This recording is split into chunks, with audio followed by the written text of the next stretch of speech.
BSing with who? BSing with what? BSing with Sean K. BSing with who?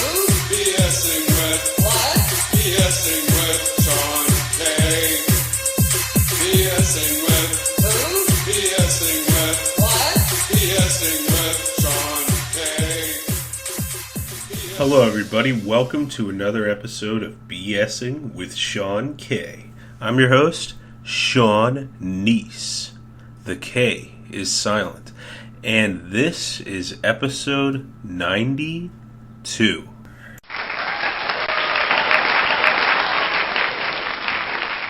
In this show I have long-form interviews with comedians, bloggers, actors, activists, musicians, and other people who live outside the box and are pursuing their creative and intellectual passions, and sometimes provide a platform for opinions and perspectives not often heard in the mainstream media. Yeah, so just say something.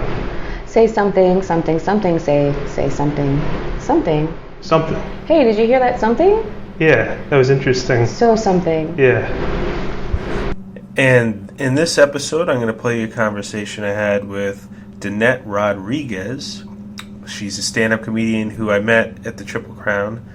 And it's cool to interview... It was cool to interview her. It's cool to interview comedians because I like doing a lot of things like acting, spoken word, music, and I've been thinking about doing stand-up comedy too because that's kind of like a funny spoken word to me, and that's like another way to express myself. But anyway, that was our sound check, and yeah, I just thought that sound check was really funny, so that's why I played it. And now I'm going to play you some of Danette's comedy. And I'm happy you guys came out in the rain. And I'm happy you guys are watching finally on live stream. Hey, can you see me now? I had a drink in my hand and then I was told I was coming up now, so I left it outside. So just pray that no one puts a roofie in it, okay? Yeah. In case you guys didn't catch it, my name is Danette, not to be confused with Dinette.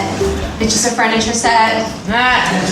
Yes, I looked up my name to see what it means, and it means God is my judge. So I still don't know what my name means. So Danette is a stand-up comedian originally from Brooklyn. She's performed for ESPN. She's performed throughout Japan and Paris, and was a part of the Comic Cure festivals in Miami and Philadelphia.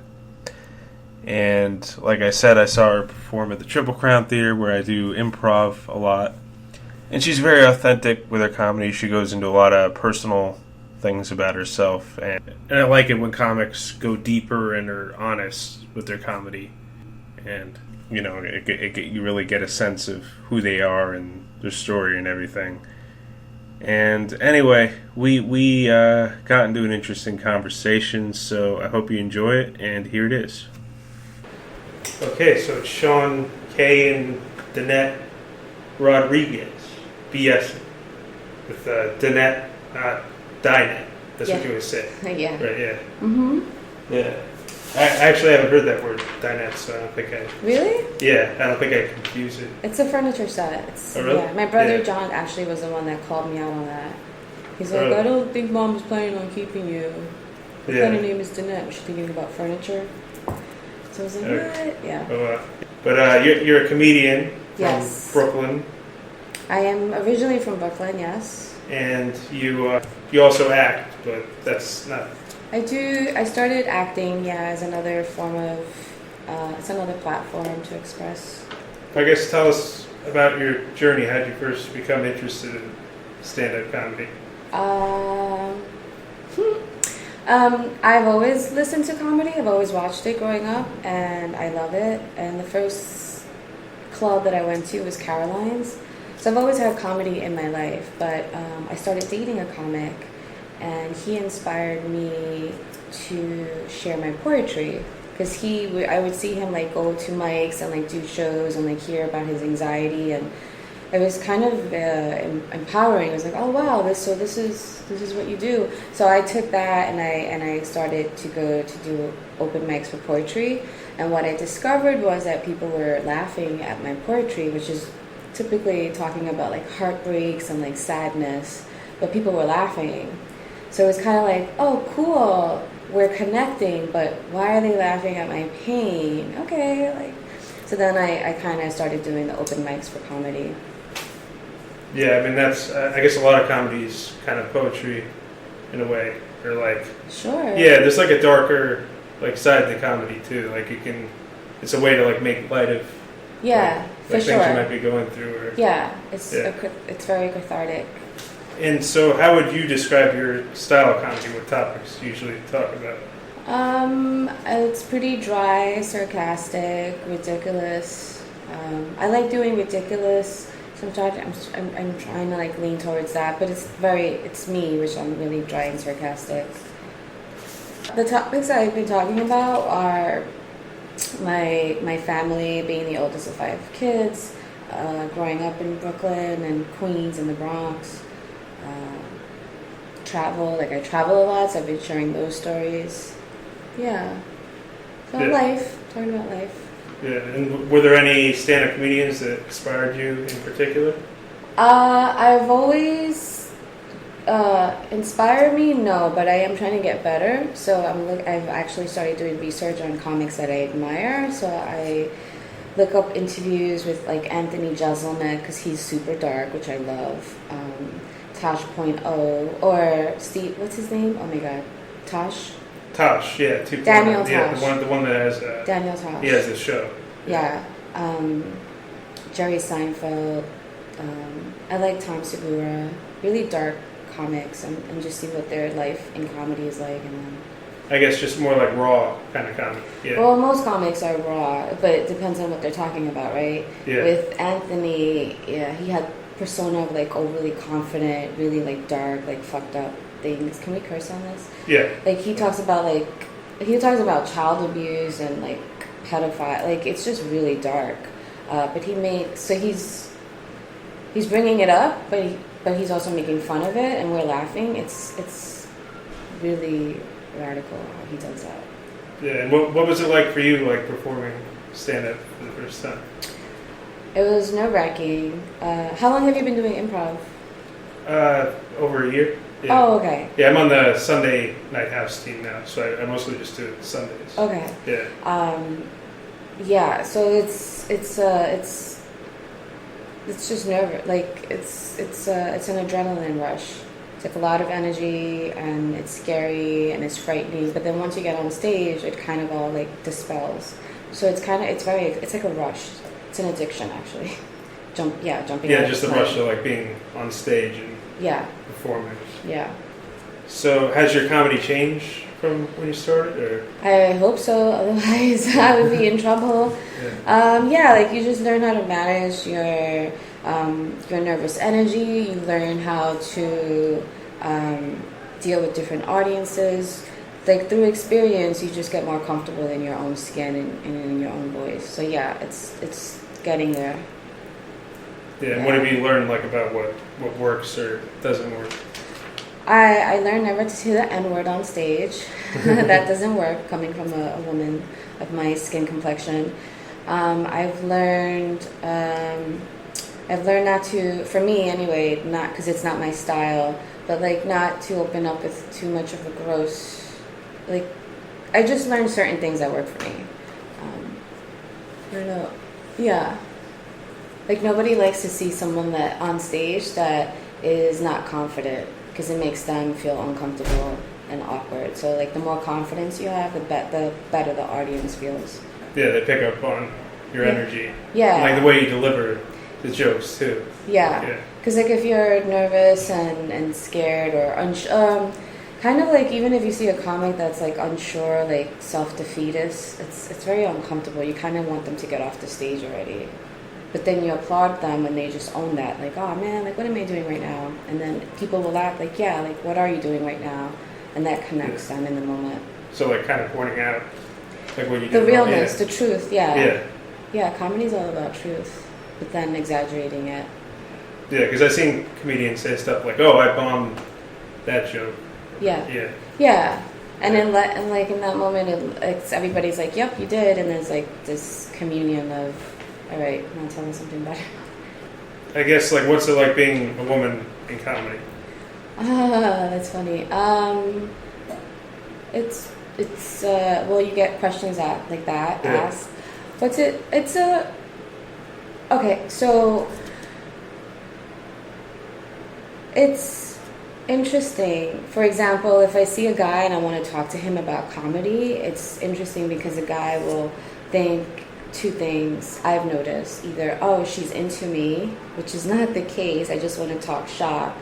Or two, she wants to seduce me or she wants something from me. Like, it's never like, oh, hey, it's very, why are you talking to me because you're the opposite sex? Do you want to have sex? And it's like, no, I just want to talk about comedy or something.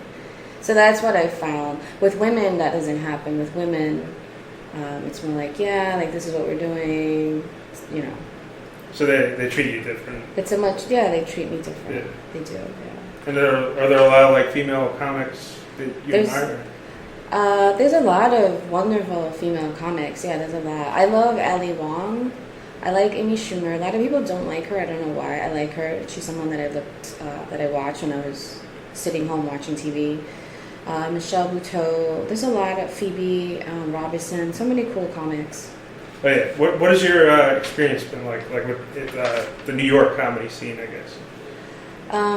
It's very competitive. There's a lot of people from different cities, states, lifestyles, class. So it's super competitive, but it works out because when you leave New York, people just think you're a rock star, which is awesome. Yeah. And does it differ, like, throughout the boroughs? Like, is Brooklyn comedy different than Queens, or is it pretty much? I mean, yeah, the audiences are different. Like in Brooklyn, the audiences I've found have been a little bit more politically correct because they are, like, mostly are social, like they're just more aware of what's happening, like socially. So, you know, if you do a joke that's a stereotype that most people love in Brooklyn, typically they'll be like, wait, why are we that, like, why is that funny? Like it's a little bit more challenging to have them laugh along with that. But if I do that same joke in the Bronx, they're all about it. They're all like, tell me more. Give me more of those stereotypes. So yeah, the audiences do different in the boroughs. Yeah, and you also performed in Paris, I think it was, I saw on YouTube. Yeah. So is it different, like, in Europe, like, versus the US? So I performed, the first place that I performed outside of the States was Japan. And Japan was awesome because they got the dark sense of humor. Like, they love it. They love, like, family dynamics. So they were open to it. And then in Paris, I mean, they understood my sarcasm. They got it. I told a joke about being Puerto Rican and they laughed. It's like, oh, I didn't even know there were Puerto Ricans in Paris. But they got it. And so, yeah, they were cool. I love them. Yeah. A lot of, like, even Japan, like, they gave me so much love. Paris gave me a lot of love. So it's really cool. Yeah. This is like the first time I've written out the questions in a while. How is it going? Like, yeah. Well, I mean, it has, like, it has a good side and bad side. Yeah. Yeah, because it's kind of like oh, kind of like, which question on here, rather than just, like, listening and. Well, I think that. Yeah. Well, I think you could do it. There's also, like, but it's also like, you know, if we never get to a point where it's like, oh, so what do I say next? You know, it has its ups and downs. Oh. Yeah. Okay. I just wanted to, like. Yeah, this feels like a first date. It's very awkward. Yeah. Why don't I just, like, forget about the written questions? Cool. Yeah. Very cool. Yeah. So you play what? So I have a question for you. Yeah. So what made you want to talk with me? Oh, just because you know, I've interviewed a lot of the comics in the Triple Crown. So I'm just another comic that you're interviewing. Okay, so it's not because I was funny or because I was special. It's just because you're another comic. No, it was. Yeah, you were. I thought you were funny and special. I'm fucking with you, but cool. Okay. Yeah. Yeah, you were in improv. I'm surprised you're not yes-ending and. Yeah. Okay. Okay. Yeah. Definitely first date vibes. Mm-hmm. Thank you. Yeah. Yeah. So I saw you perform at the Triple Crown. Right. That's what it was. Yeah. Right. So you do that. Is that What is that like? When you like that venue a lot? Like, how does that compare to other? Steve has been awesome because I did the show there and I loved it because I get to perform for other performers like improv teams. So it's fun to work out my material, and then he's just been kind enough to have me on almost every week, which is great because I get to practice material and yeah, it keeps me on my toes to be on stage. Yeah, like open mics or like an improv thing is like a way to, Yeah. I guess, test out new material. Yeah, well, Yeah. the Triple Crown show in particular is better because you're performing for improv teams. An open mic, it's just typically other comics who are just looking to get on stage and share their jokes. They're not really a lot of them are not there to listen to your jokes. They're there to practice their own jokes. So the reception is better at the Triple Crown. Yeah, and then when you do like a bigger gig, like you're more prepared. Yeah. When I do a bigger gig, it's Yeah. kind of like I know that when I was at the Triple Crown, people laughed at this joke, at this sentence, at this word. So I know that makes someone happy, that's funny. So I have confidence that when I'm telling it to a bigger crowd, somebody in that crowd will like that word, that sentence, or that bit. So it gives you just more confidence, and you know how to pace it.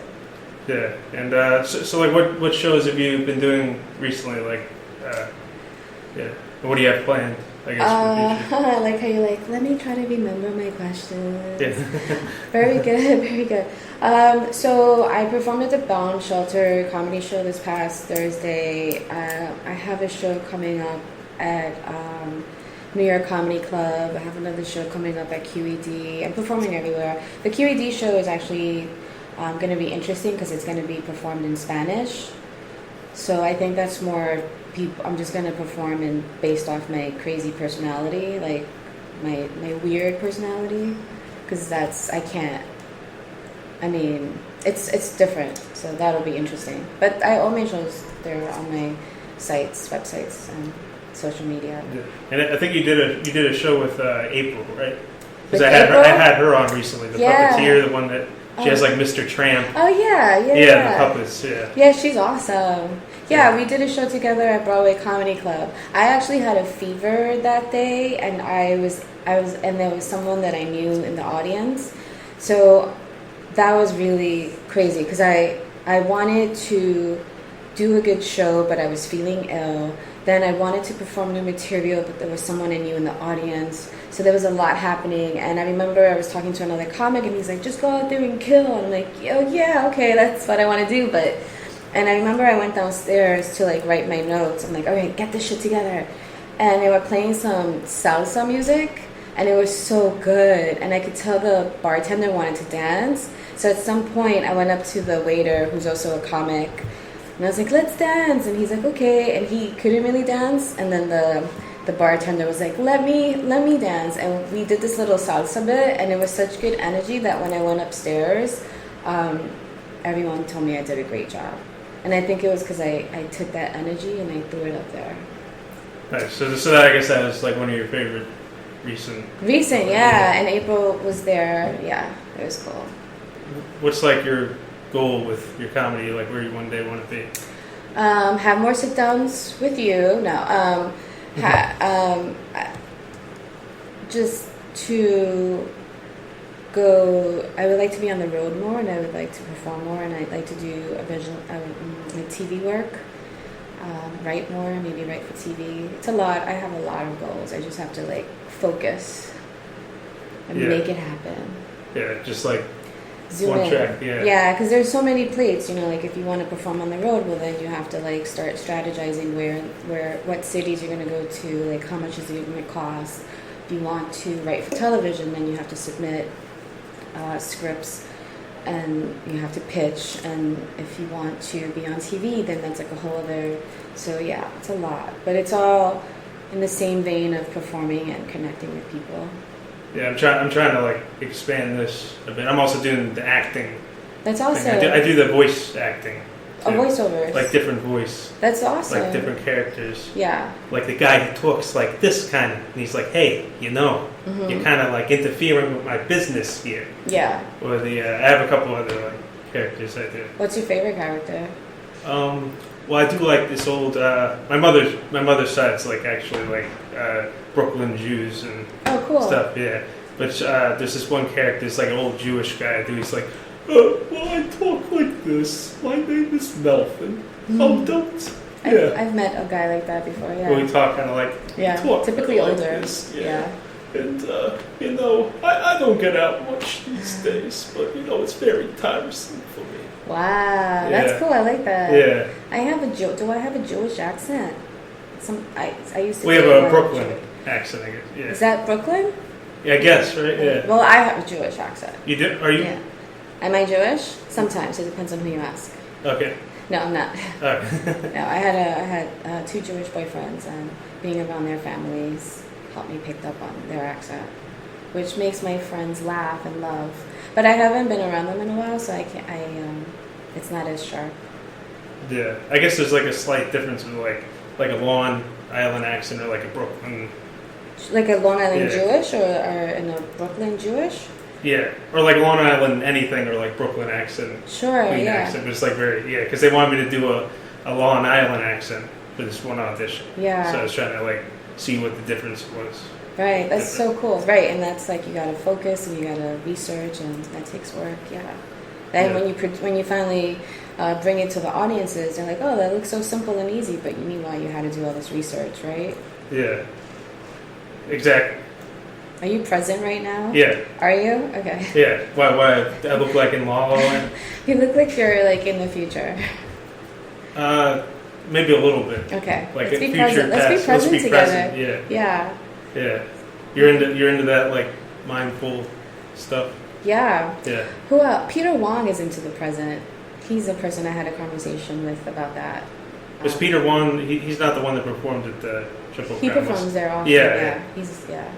He's pretty funny. But being present is amazing because a lot of magic can happen.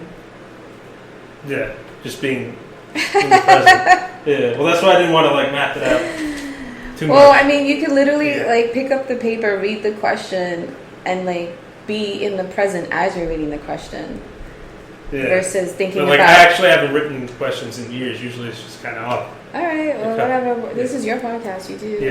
Or, The yeah, BSing.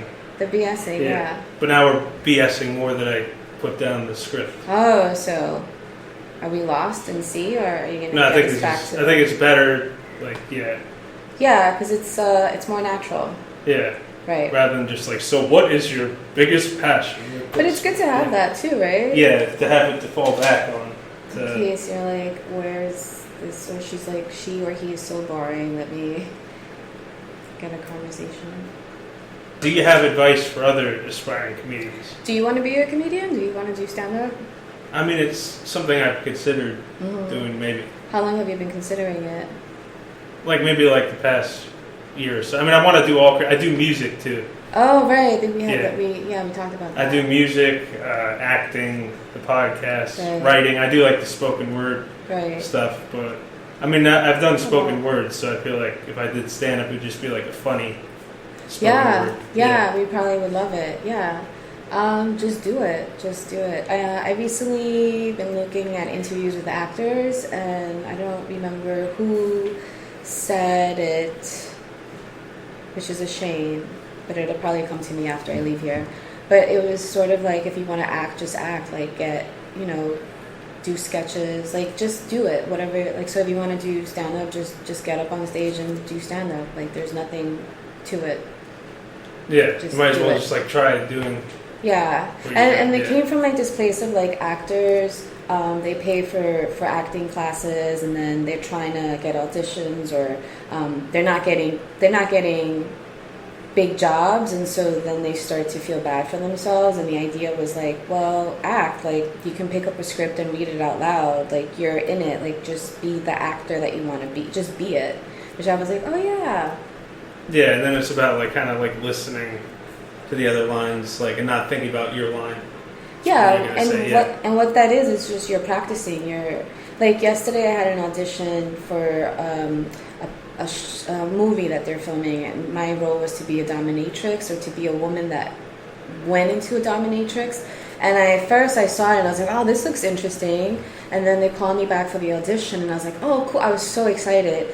And then yesterday was the actual audition, and I was like, yeah, I don't think I really want to do this. I'm not really ready. I didn't prepare. And I kept trying to psych myself out. And then I went onto Instagram, and I posted a picture about me going into the audition, almost like as a form of asking for, like, I put it out there, and I thought, well, now that I've told everyone I'm going on this audition, I have to go to the audition, because if I don't go, then I'm a liar.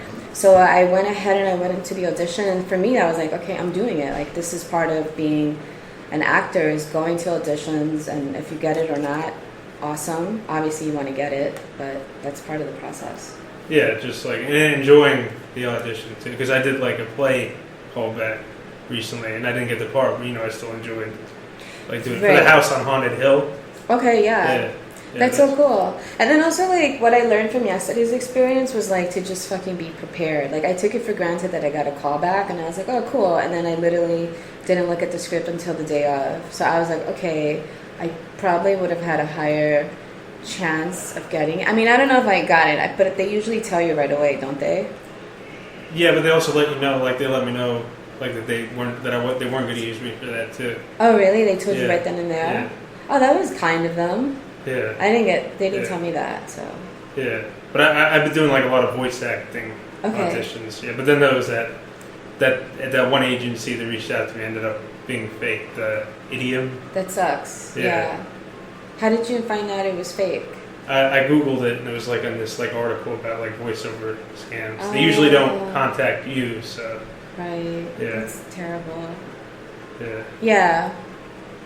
Yeah, you've been working on like sets, right, or background? Yeah, I did a couple of shoots this season, which I'm excited about, and it's just more experience, and I'm having fun. I think I did a project I think 2 weeks ago, and I had so much fun. Then afterwards, they're like, here's your money, and I was like, oh shit, I get paid. Like, I completely forgot that I'm getting paid for this, and I was like, oh man, this is how I want to live life. Like, you're doing something that you love, and then afterwards, I'm like, here's a paycheck. And I'm like, yeah, because I completely forgot that I was getting paid for it. Because I'm so used to, as a comic, there's so many comedians that we sometimes don't get paid for shows. We get paid in, like, drinks, if we're lucky. And if we're really lucky, money. But typically, we work for free. Yeah. So, but it's fun, right? So you do, and you get experience. So you do it. But I didn't realize that was becoming like a standard of mine. So when I did this project 2 weeks ago, I was like, oh, I get paid? How exciting. Yeah, because you're not. I was just so happy. Doing it to I was just so happy to be performing, yeah. Yeah. Are you going to be editing this? I think so. What? No, because there's a lot of like, Yeah. Well, it depends. Okay, all right. Depends, like, what's funny and what's interesting. Right. Yeah. So, any like final thoughts you want to say, or? Thank you for having me. This was interesting. Yeah. I hope that your podcast takes off. Thank you. You're welcome. Yeah. And please check me out on my social media sites at Danette Comedy. Well, yeah. All right. Thank you, everybody. Yeah.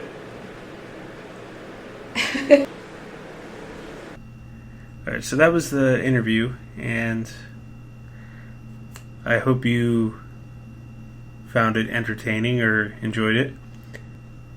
One of the things I found interesting that she talked about was comedy being used, like talking about dark or painful experiences in a comedy routine, and how she started off writing poetry and how some of the more serious stuff she was talking about people found funny. And that was something I wish I talked about with her more in depth and maybe got her to elaborate more on.